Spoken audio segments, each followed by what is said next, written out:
उसमें लिखा है कि अयोध्या मत्स्याकृति है और उसका शिरोभाग है गोप्रतार तीर्थ।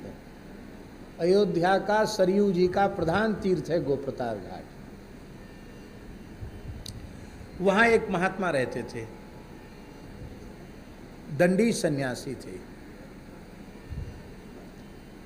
ज्यादा पढ़े लिखे नहीं थे, थोड़ा मोड़ा रामायण बाँच लेते थे और गीता पढ़ना सीख लिया था उन्होंने, गीता पाठ करते थे, गीता विष्णु सहस्त्रनाम। अच्छे संत थे। और एक बात उनके मन में बैठ गई, सोचिए विप्र जो वेद विहीना, वो ब्राह्मण शोक के योग्य है जो वेद के ज्ञान से शून्य है। तो उनको बड़ी ग्लानि हुई कि हमने पवित्र ब्राह्मण कुल में जन्म लिया। दंड धारण करने का जो शास्त्रीय अधिकार है वो विप्र कुलोत्पन्न व्यक्ति को ही है, सबको दंड धारण करने का अधिकार नहीं। अब तो कुछ मत पूछो, कहने की आवश्यकता भी नहीं है। लेकिन दंड ग्रहण वाला संन्यास लेने का अधिकार केवल ब्राह्मण कुल में उत्पन्न व्यक्ति को है, इतर कुल में उत्पन्न व्यक्ति को दंड लेने का अधिकार नहीं है। तो दंडी सन्यासी थे, ब्राह्मण कुल उत्पन्न थे, तो उनके मन में मरते मरते इच्छा पैदा हो गई कि हमने वेद नहीं पढ़ा। तो बस इसी इच्छा के कारण उनका दूसरा जन्म विप्र कुल में हो गया और वे अपने माता पिता के साथ गीता वाटिका गोरखपुर दर्शन करने गए।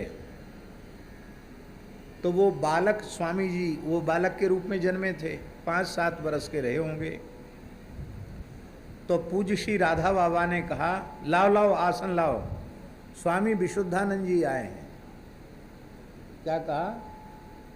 अब लोग सब देखने लग गए, यहाँ तो कोई स्वामी विशुद्धानंद जी तो है ही नहीं, न कोई अचला है, न कोई लंगोटी है, न कोई दंड कमंडल है। 5-7 वर्ष के बच्चे में क्या होगा, अपनी वेशभूषा में था वो बालक।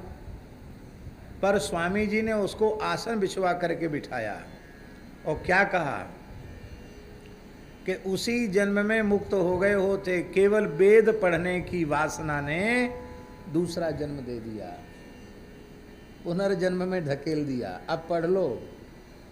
और फिर उन्होंने पढ़ा, अच्छे विद्वान हुए। घर की कुछ परिस्थितियां ऐसी थी कि उनको फिर धर्मगुरु की नौकरी भी करनी पड़ी, पर उन्होंने विवाह नहीं किया। एक अच्छे साधक, अच्छे संत का जीवन जिया, अभी भी जी रहे हैं। बच्चे अनुभवी व्यक्ति हैं। मैं एक मर्यादा है, इस कारण से मैं उनका नाम नहीं ले रहा हूँ, लेकिन वो बहुत अच्छे साधक हैं, अच्छे संत हैं। तो असदिच्छा तो पुनर्जन्म का कारण है ही, सदिच्छा भी पुनर्जन्म का कारण है।